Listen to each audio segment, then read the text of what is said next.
Hey everybody, welcome to the Rangers Today Minor League Roundup Episode 3. Today our guest is Josh Bonifay, who's the farm director for the Texas Rangers. Before we get to Josh, we're going to go into the upper levels. We're going to do every level of the minor leagues. We always do this. We're going to start at the upper level and get Frisco or get Round Rock and Frisco. Then we'll go down to the lower level, ending it with the ACL. But Frisco, the Round Rock Express, once again, a big thanks to them for having us out there a couple weeks ago. Are 33-31, 4-6 in their last 10, and they did win their last game, Jeff. Yes. We got to talk about it. Hey, Jack Leiter went on last night and wasn't bad. Yeah, no, that's the one we want to talk about probably to start things off. He walked 4 in 5 1/3 innings, struck out 7, threw around 60% strikes, so needed to be a little bit better there, but it was a better start than he'd had the last 2 times out. So that's an encouraging thing. He made some adjustments, things you want to see your young players do. I still am of the mindset that Jack Leiter is going to be just fine. I know that people are railing on him, and I almost don't like to tweet out what he does, because whether it's good or bad, there's always people who are going to say, "Oh, he stinks, he's a bust," blah blah blah. I don't see that yet. I know we've talked about it several times. This is this is his third professional season. These guys all come at their own rate, at their own pace. He's getting better, so let him continue to develop. So that's my thought on him. I know that you guys have heard it before, and it's not going to change, at least not this season. But yeah, I mean, they're up and down in Round Rock. They're above 500, which is good. They're in 3rd place in their division, which is good. I think we're starting to see some guys pick it up a little bit, while some guys are cooling off a little. Matt continues to lead everything. Yeah, that's just the ups and downs of a season. Like right now, Sandro Fabian is a little bit cooled down. It looks like Derek Hill, though, he cleared waivers and was assigned there. That's good. They liked him. But Blaine Krim is doing better. He had an RBI. He had a triple last night. You don't see Blaine Krim getting a lot of triples, but he has 20 extra base hits in 214 at bats. He's coming around. So that's good. He's our buddy. He was on the main show last week with Sam Huff, who's still down there. So good things are happening. And they're about to get a big influx of MLB players.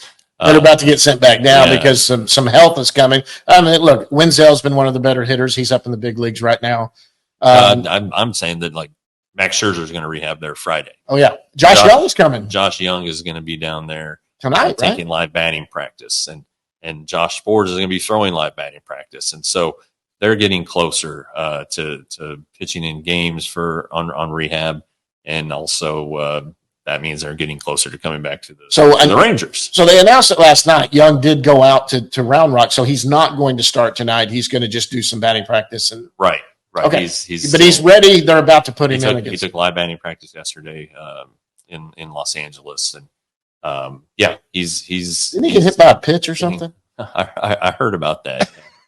But on the pitching side, besides Leiter, Owen White continues to be up and down, mostly down, unfortunately. If you're looking for a relief arm that might potentially get called up, Chasen Shreve continues to pitch pretty well, the kind of the veteran left-hander. I'm still curious about Adrian Sampson. He gives up a lot of hits, but he could be a guy who in a pinch you need for a spot start or a long man or something to that effect. And then Daniel Robert, who's been in big league camp before, he's doing a lot better. He had a kind of a rough start to the season last year, which I think turned a lot of people off to him. But the Rangers still like his stuff. Oh, and Cole Winn has been pitching as a closer, and wow. got the save last night. So anyway, just some names and some guys that and to keep in mind. And they're the guys that are on the 40 always got a chance that you're going to see them coming up. Yep. Well, we go from there. We're going to go down to Frisco, who is the hottest team in the entire organization.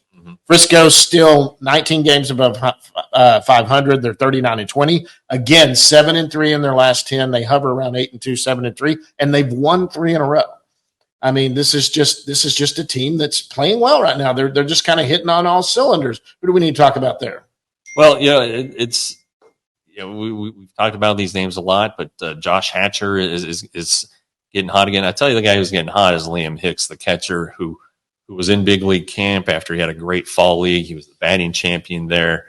He has really picked it up this month, having a nice run. And the good thing about Liam Hicks is his eye at the plate. He has walked more times than he has struck out.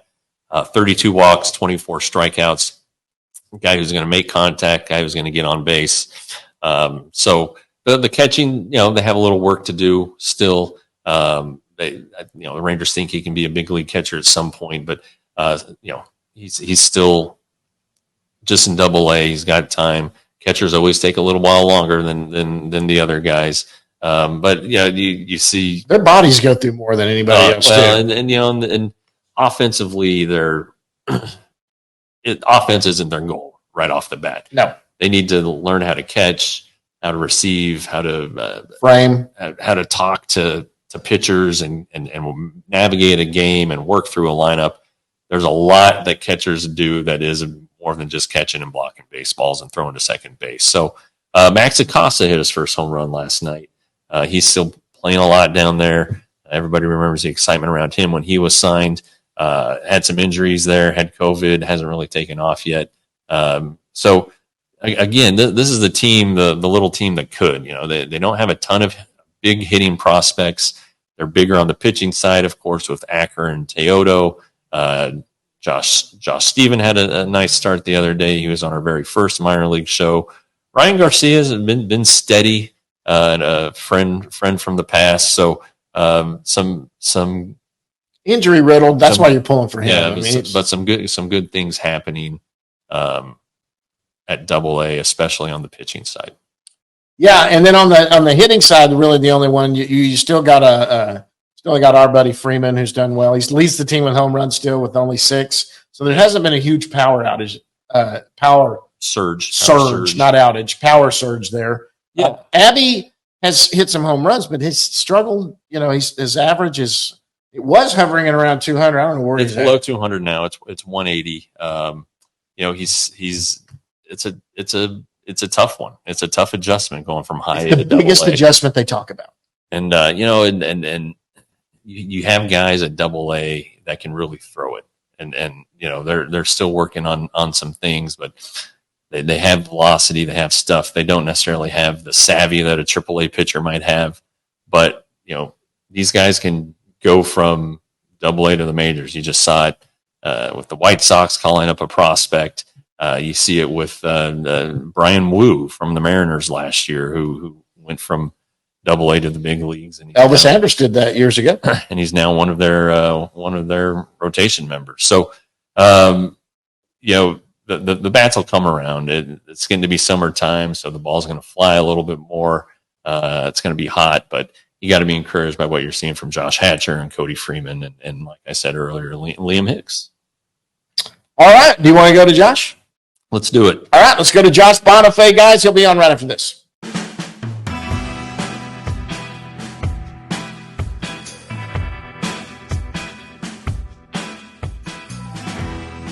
All right, guys, and joining us right now, he is the Director of Player Development for the Texas Rangers, Josh Bonifay. Josh, where are you at right now?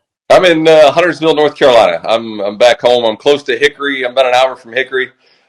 We moved back to Charlotte once I took the job with Texas. I'm able to get to Down East and Hickory quite often to see our younger players here in North Carolina. And we have a lot of staff in Dallas, and I travel through there quite often as well. So, well, the Charlotte to DFW thing, it's a piece of cake now. There's got to be like 12 flights a day. I mean, it's ridiculous. It is excellent. I can choose from 5 a.m. all the way to about 9 p.m. and I can get to Phoenix or Dallas at any point in time. Yes. Even get to the Dominican direct through Punta Cana if I need to. So, man. Oh, my wife's looking at Punta Cana trips, by the way. So I tell her that's not Punta Cana Dominican is not where the Rangers where all these teams find their prospects. Yeah, It's our international staff does a tremendous job going through the entire country. I can promise you, there's a lot of back roads and things. Yeah, like that, but you just make up roads sometimes. I've been there twice. I've been down there too. The former administration. I mean, this is 10 years ago, but we're just. You there? Uh-oh. Okay, we're getting back. Oh, there you go. Anyway, I was saying our former administration, the club 10 years ago, a couple guys who I know you know, Kruger and Daly, we were just driving one day and they said, well, we're going to go see this guy's house. And we just turned on a road that didn't exist. All right. And they just knew where to turn. Yeah. It's amazing. These guys do a tremendous job down there, and they started at a young age following these players, and it's a tribute to Hamilton and their process and how long they follow them and how much they keep in touch. And it's amazing where you can go in the Dominican to find a baseball player. I mean, they love it, and it's a pretty cool little journey. So yeah. So you told us before you came on you were in Frisco last night, and just kind of want to talk to you about Frisco because they're the hottest team going in the system. Without a doubt. But it's like, obviously we know the pitching names, but these hitters are guys that are a little more seasoned. Maybe they don't jump out on the stat sheet, but or not on the stat sheet, but on like the prospect sheet. But it seems like this team knows how to play ball. Yeah, they've come together tremendous. Carlos Cardoza does a phenomenal job leading the troops. He really creates a phenomenal culture inside the clubhouse. The support staff, the hitting coaches, pitching coaches, they do a great job of advancing and really preparing our players day in and day out. They're focused on the process of each individual player. They work on their player plans, and they really focus on developing the individual and then teaching them how to win inside their player plan. So they do a great job. Hatcher's having a tremendous year. He's hitting the ball extremely hard. He's making loud contact. He's been in the middle of the lineup. He's producing RBIs. He's hitting in clutch moments. Strom is the leader at the top of the lineup. He provides you with an excellent at bat. Provides plate discipline. Just a really solid table setter. And then you see Freeman. He's playing Gold Glove third base over there. Caber Rodriguez. Just all of our players. Maximo Acosta coming up from Hickory. These guys have really taken to it. Zavala's in there. I mean, you just see guys and Hicks behind the plate. Hicks knows how to lead the charge, provides a really good at bat. And then you have Cooper Johnson as well. I mean, it's a really, really well-rounded baseball team. They can hurt you with hitting with runners in scoring position. They can also hurt you with a little long ball here and there, but they pitch really well. On top of that. So yeah, it seems like Hicks has kind of come on. He's having a big month, and he did so well in the fall league, got invited to big league camp. It seems like, but with all your young catchers, and I know how much you guys emphasize the actual art of catching. How is he coming along defensively? Oh, he's been outstanding. I think being in the Arizona Fall League really helped him. It really helped him understand different pitchers, different processes from other organization, how those pitchers prepared themselves, how he prepared themselves. He grew as a leader behind the plate. He grew in leadership with catcher pitcher relationship. But he's been outstanding with Garrett Kennedy. Just working on the bottom of the zone, the top of the zone, and really. Just understanding there's times where, you really need to go for getting the strike versus also protecting the pitcher and getting the runner at second base. So he's really grown behind the plate as well, but his game calling too has just been better as well. So he's growing in all areas.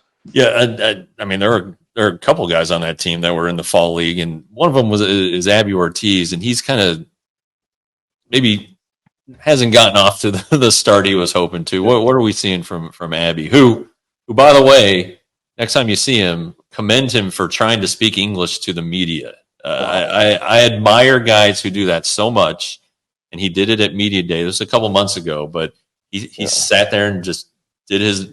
It's fantastic, and I know when you guys do player development, yes, English is part of it for these guys, and he is passing that course. I'll just let you know. Thank you very much. I appreciate you saying. I will definitely pass that along to him, and I'll let Carlos know so he can talk to the club today and just share that. But Megan Jansen, our English, she does a phenomenal job with our language, and she really helps these players with confidence moving forward, speaking in front of people. We have certain types of classes that we put them through and different types of interviews and things of that, so they're comfortable in that arena. But Abby's playing. There's obviously he's making some adjustments to his move in the batter's box right now. But last night he hit a ball at 111. He drove the ball really hard. I think he's right on the cusp of breaking out. We feel like he's in a really good place of the work he's doing, the process he's been put through.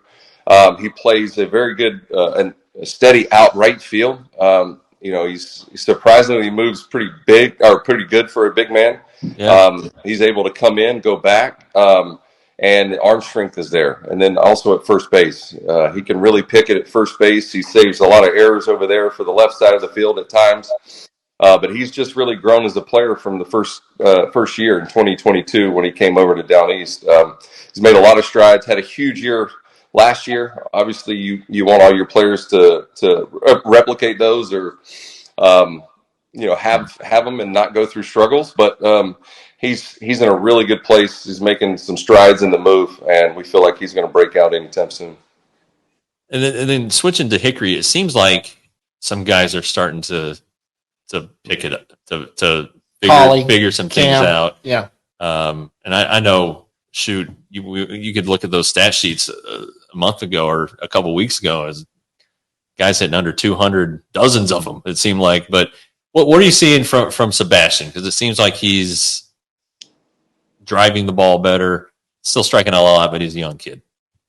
Yeah, I think Sebastian has really improved his approach. Like, he's done a phenomenal job with eliminating swinging at all speed off the plate.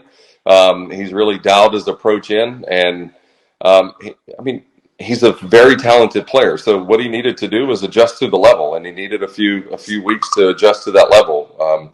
We believe that he's going to be a superstar. We believe that he's got the potential to do that. But he's just really changed his approach. He's dialed in with his process in the cage. Our hitting coaches have really dialed that in every single day. That's a part of it. And he's swinging at good pitches. He's going to strike out. But if you put him in high school right now, that's I mean, this is a high school player playing in high A, and he's playing extremely well defensively. He's made some adjustments. Kenny Holmberg has worked with him. There at shortstop, he's going to make some youthful errors at times, but man, he has a strong arm. He plays extremely aggressive. He plays passionate, and we believe in him. I know that. So it's just fun to watch. I mean, he hits the ball so hard, and if you make a mistake over the middle of the plate, Jeff, he punishes you, and he hits the ball a long way, and he's done that, I think, 5 times already this year. 5 home runs, and. What a sweet kid. He's just a great kid, too. So fun to talk to. I mean, he's just a sweet guy. Yeah, great personality. Family is phenomenal as well. I had the privilege of meeting them last week. Really good people. And he's going to make the best of every opportunity that he has. Well, that's you brought up the point, and last week Round Rock was on the road because they had the high school state tournament here. It was at Dell Diamond. Sebastian Walcott would have been playing in that. Yeah, I mean, that's the thing the perspective you got to keep with some of these guys. Well, I've got a kid that's going into his senior year of high school, and Sebastian is like 7 months older than him. I mean, it's crazy to think of my son playing high A ball right now, which he doesn't play baseball anymore. But I'm like, geez, even if he was a good ball player. Yeah. I mean, high A ball is completely different. And Cam, speaking of Hickory, though, Collie got off to a slow start, but boy, he's kind of got a power surge going on. He's really finding – we saw in spring training, his bat took off in spring training, but, man, he's coming on now. Yeah, tremendous baseball player, baseball rat. He plays the game extremely hard. He grew up in a baseball family, so he's got some instincts that he's developed. He understands the game. He plays at a high speed. He's got a very good internal clock. He's got a strong arm, and he's versatile. He can play second base, shortstop. He can even go over there to third base as well. he's flattening out his stroke and ability to keep his bat in the zone longer, and that's provided him with results here lately. And he's going to make his adjustments. He had a phenomenal spring training. Boch and the crew really enjoyed him. They used him late, so they understand that he's a good fielder. Late in games, they trusted his glove and also his ability to steal the base. So he can use his feet, he can use his glove, and he can use his bat. So it's a pretty good all around player in my opinion. Sounds like the elements to be a top 10 prospect. Absolutely, that's what you're looking at. Pretty special shortstop. So yeah, those two A ball teams really pitch. I mean, it is crazy to see these numbers. You saw Montalvo's great in May. It looks like Winston Santos was fantastic in April. It's still going good. Ryan Lobus has already been promoted, and then you go down to down east, and we had Alejandro Rosario on the show last time, and I immediately bought his rookie card. I mean, he's such a nice kid. I just love his story.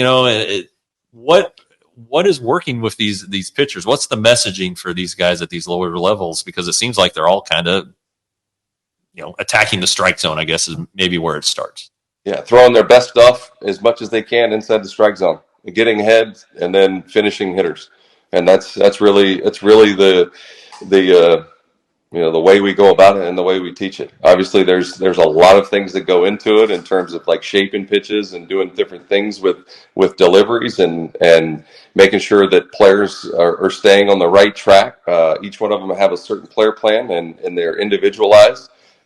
Jordan and Sam and the rest of the pitching coaches do a phenomenal job of staying on top of it, organizing each player plan. And our pitching coaches are excellent at making sure that there's a very good game plan for each one of them going into whatever team that they're facing and then executing that game plan. But he's power, he's got pure stuff, and he's a bulldog on the mound. Montalvo's the same. He has good stuff. He has weapons. He continues to get better with every single outing. He doesn't let one at bat affect the next at bat versus a player. If he gets a walk, he focuses on the next one. But they're using their top two or three strengths, and they're attacking they're going with what they do best. And obviously they'll expose the hitter's weaknesses when they need to. But we feel really strongly about the pitching program, where we're at and where we're going and continue to go. And Kip and the scouting department, international department continue to bring in some really good arms. No doubt about it. It's a big, it's an effort right now from both sides. And we're just trying to make sure that we do everything possible for all of our players and give them the best opportunities to succeed. It's crazy how involved a baseball organization is, because you just kind of mentioned it right now, and we talked about the guys in the Dominican, and you guys have scouts everywhere. Guys, the cross checkers who follow them up, and the making sure that the families are good and the kids are good. That seems to be like the number one tenet now with Chris Young. I mean, obviously you want talented guys, but it's crazy how much there is, and there's 165 minor league guys. That doesn't include the DSL guys, correct? I mean, it's nuts. There's a lot of tentacles. There's a lot of moving parts and pieces, but we talk about being a good teammate, and that's a big part of what you just said there. Like we obviously we have to have the thoroughbreds and the horses to run the race and be able to compete night in and night out, but we also have to be good people, good professionals, and uphold the standards of the Texas Rangers, and that's a big part of it, and that's what we preach to our players, and that's what we'll continue to live by. Kind of the last thing here for me, this is kind of the time of the year where you start to see some promotions and guys getting bumped to another level, and just kind of what goes into that. I mean, obviously you can look at the stats and say, hey, this guy's good, but what factors are you guys looking at when you think about, okay, it's time for him to do challenge? Yeah, I mean, I think we just look at it individually as a whole organization. What what are the areas that he's dominated? Are those areas that he's dominating right now, are they going to correlate to success at the next level? And will he have some challenges at the next level that he will be able to overcome and not be underwater? And I think those are the things that you kind of look forward to with every single player that you're going to promote. You want them to succeed, but you also want them to have some challenges at times to where they grow as a person, they grow as a baseball player. That means that they have to dig a little deeper. They have to find ways to get outs when they don't have their best stuff, or they're up against some competition that might be a little stiffer. So, there's a lot of variables. I think you look at age of the player, you look at how people are performing above and below, and you kind of look at the whole process as a whole. But we look at players more in depth, more individualized when we're going to move them more than anything. Gotcha. Looks like we're getting up close to it. I know you got to be out of here by 1. Is that right? Yeah, he's got a call in 8 minutes. It's like you're over player development or something, and you've got stuff going on. Look, are you done? I'm done. Look, yeah. I got one question that I'm gonna get to you before you get out of here. It's kind of a 2-answer question, and it's really, I know I did it to Ross Finstermaker, and I'm going to do it to you too. And it's kind of like having to choose one of your kids over another kid, which nobody can do. But tell us 2 names, a pitcher and a hitter that we're all talking about: Sebastian Walcott, Cam Cauley, all of that. Who are 2 guys nobody's really talking about that maybe we should keep in the back of our mind that you see, even if the numbers aren't there yet, these could be some guys that could really show up and do something? And I know you probably got 5 of each, but try to choose 1 of each. Come on. Like Alejandro Osuna. Let's talk. Like there's all right. Yeah. Phenomenal baseball player. Like very good family bloodlines. Just baseball bloodlines, I guess you would say. But table center at the top, ability to play multiple positions, can play center, can play right, can play left, knows how to bunt, knows how to hit behind runners. Has the ability to pop one here and there, and line drive hitter. He can steal a bag when needed. He's been very good. And ever since he's got back from the injury, obviously you can see Hickory is kind of taken off as where they're creeping closer to 200 or 500. Sorry, with their record. But like inside the clubhouse, he's a leader. Players follow him. He makes sure that they hold him to a high standard, and he talks about playing together as a team. So, you hit on Montalvo, you hit on Lobos a little bit at the top. Mitch Bratt, I will continue to talk about. So I'll go with Bratt, that not too many people have talked about this year. He's still 20 years old. Please do not forget about Mitch Bratt. Like his ability to throw the fastballs and be able to get by hitters. He's got really good extension. Changeup is continuing to develop, and the breaking ball has developed as well. But to be able to pitch at 20 years old and have the success he's having in high A, he pitched against an extremely tough USA lineup. Oh yeah, he got thrown to the wolves there. And I think that was a tremendous learning experience for him. It also got him to see how good he needs to be in order to compete at that level. But I don't want us to forget about Mitch Bratt. Like this kid has the ingredients of being a very strong competitor. He competes. He's dialed in. He loves baseball, and he's gonna raise some eyebrows for some people in here soon. So don't forget about it. That was a great name actually to bring up, because we know Bratt, and Bratt's always been on our radar. But you're right.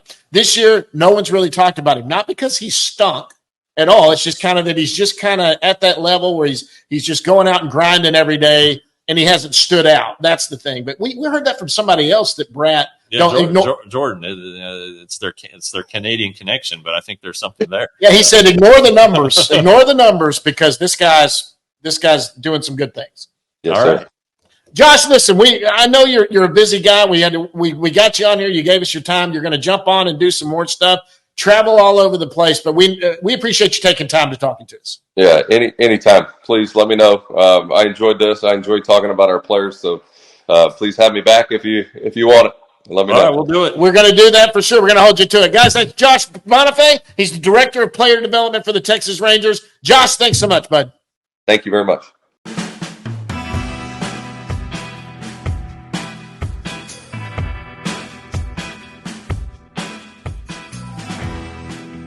Okay, guys, now it's time to go down to the lower levels of the organization. We're going to start out with the Hickory Crawdads, who are the high A affiliate of the Texas Rangers. They are 26-33, the only team that's below 500. They are 6-4 in their last 10, though. They did lose last night, but they've started to win more. I've seen that win-loss total is starting to come closer together. It is, and it's because their hitters are starting to pick it up a little bit. You know, you look, Jason Morabel, he's cooled off a little bit this month, but Sebastian Walcott continues to do good things. His average is on the rise. He's hitting 212 now, and that doesn't sound great, but my gosh, is that an improvement? He still strikes out a lot, but again, this is a young kid. Not to worry there. I think there's some encouraging signs there. He's showing some power with doubles and home runs. And our buddy Cam Cauley has picked it up, and it was just really kind of only a matter of time, I would say, with Cam, because 5 home runs already. He had made his adjustments and in the offseason kind of changed his swing. You saw the results he was getting. Yes, he was knocking them out in spring training during like Cactus League games. You know, not just on the backfields. He was out there hitting the ball really well on the big stage. So the Rangers were like that, but like this month he's batting 350, and I know we're not even to the halfway point of the month, but that'll do. You know, that'll do. That'll pick your average up. And so good on Cam, but that's still a pitching first team, and we know the names. Winston Santos has been so good just all year, and but he wasn't the pitcher of the month last year or last month. It was Joseph Montalvo. Just a great month, and they're going to be getting some company, I would think, and some guys from down east who we can touch on in just a second. But it's an interesting time of the year that we talked about this with Josh about how do you figure out who you're going to promote and everything. And Ryan Lobos has already gotten promoted. He got a little dinged up last night, but still a guy who's having a terrific year. Aiden Curry keeps getting better. Our buddy, he keeps getting better. So that's important. And Mitch Bratt, as Jordan Teague told us on the last show, don't be fooled by the numbers. He's pitching really well. So those are the guys that have been in the rotation all year, and they're doing a good job. And so they could be joined. Look, you're starting to hear some grumblings about one big name pitcher who was on the IL coming back from Tommy John surgery, who's starting to throw and face some batters too. And that's Kumar Rocker, who's listed on the Hickory roster. Yeah. Obviously he'll start out in the ACL pitching there when he starts facing anyone in games. Right. That's another guy that's on his way probably after the All-Star break sometime. Yeah. He's thrown live once, so he's got to throw 3 more times before he can enter a game. And when he enters a game, it may be 1 inning. Yeah. Sure. It's going to be a training build up. So they're not going to mess around with him, but he should pitch this year for sure. And he'll be back at Hickory's. Hickory could be where he ends up. Yeah. Yep, that's where he'll end up. Yeah. It's good to see Cauley and what he's doing. Like he said, he's already at 5 home runs. He started the season late, or he got injured early and started off slow when he came back, but now he's up to 240, I think, 5 home runs. That's pretty good. Yeah. Actually, don't even have Walcott on the roster listed right now. So that might be something we have to look into. But now let's go down to Down East. Down East is also who started out tremendously slow. Now they're up again. They're 32-26. Another team 6-4 in their last 10. They've won a couple of games in a row. And man, you said there's some pitching there that's about to make its way up to Hickory. You would think so. I mean, you would definitely think so. It's it's just so many names. I mean, you could take a throw a dart and probably hit somebody who's got an ERA under 3, and our buddy Alejandro Rosario has a 1.73 ERA. Jose Gonzalez, who I failed to mention in a Player of the Month deal I did for RangersToday.com, he has a 1.16 ERA in 38 innings. So it's not like it's a with 52 a strikeouts. fake thing. The thing that continues to stand out about Rosario, Gonzalez, and Cole Drake is how they are attacking the strike zone. They have single-digit walks, and they all have above 50 strikeouts, and they're all in the 30 to 38 inning range. Gonzalez has the most at 38 and 2/3. But I hit on David Davalillo, who has a few more walks, but he's got a 1.66 ERA. Colton Curtis, who's still pitching well, but he's not as dialed into the strike zone as these guys. So, but man, what a nice collection of young arms it would appear. Now we'll see what happens. They're young. Some of them might just have too much for that league, like Rosario appears to have. So we'll see how he does once he gets promoted. On the offensive side, Becker Barroso, who's a young first baseman and catcher, he is the reigning Carolina League player of the week. He had a big week. He's only played 11 games for him. He started in the ACL, but couple home runs. His OPS right now is over 1,000. Batting .314. He's slugging. So that's an interesting one to keep an eye on. Jesus Lopez has maybe cooled a little, but that's gonna happen to these young guys as they're trying to figure their way around. Figueroa is still flirting with being great. Needs to cut down on the strikeouts, but he does get on base. He's drawn a lot of walks. Same thing for Arturo. Hit some home runs too. Arturo Disla, who is from Wayland Baptist. His both of those guys, their on base percentage is 100 points above their batting average. So again, these are going to be up and down, hot and cold. You're going to see names that come in and leave, and all of these things. And but these are the pups, and that's what you kind of expect from this level. It's year in, it's year out. Yeah. What about the ACL? Well, they're it's a good little club still, and you're starting to see some guys emerge. I mean, Jeremy Cabrera was the Rangers player of the month for May in the minor leagues, and why not? He's hitting for a ton of power down there, and not striking out a ton, getting on base, doing all the good things. Pablo Guerrero has picked up the pace on his home runs. He's got a slugging percentage up to 500.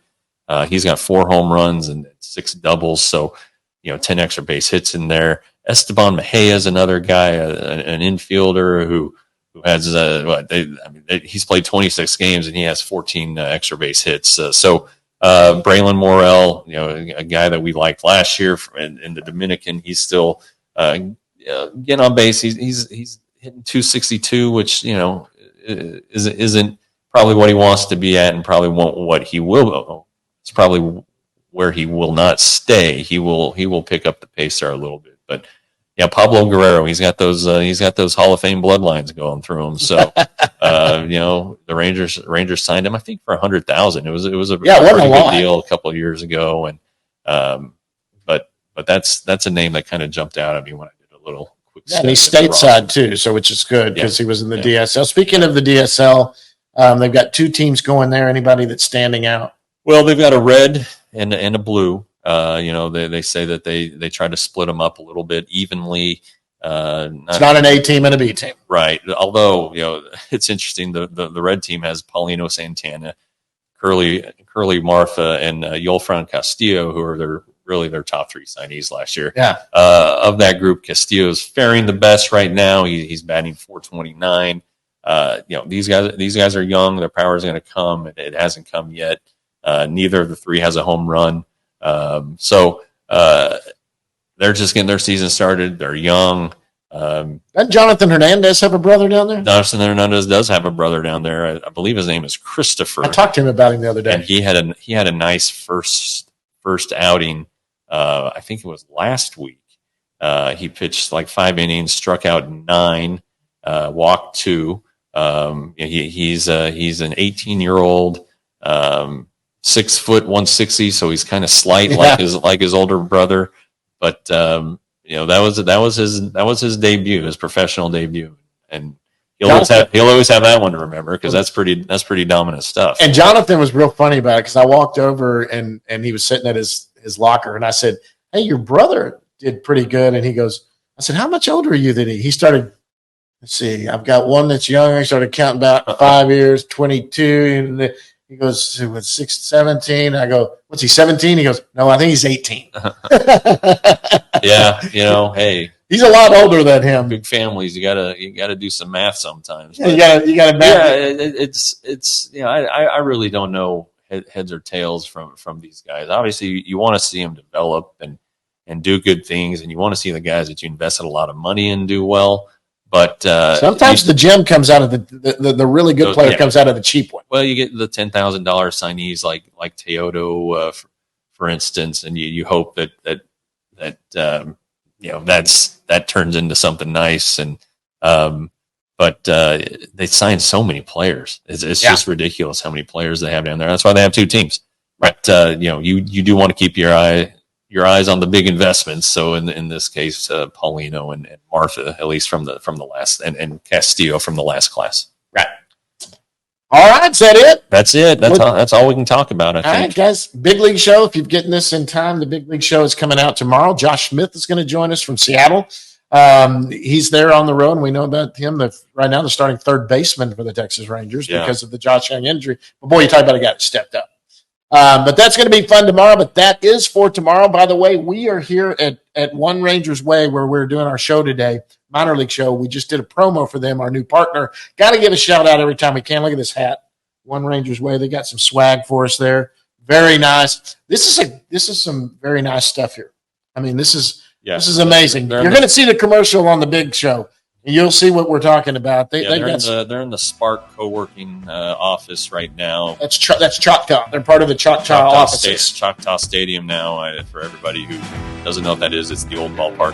Yep. The model for One Rangers Way is over at Texas Live above Troy's and some space that wasn't being used. So, but yeah, they're a good partner of ours now, and glad to have them. But.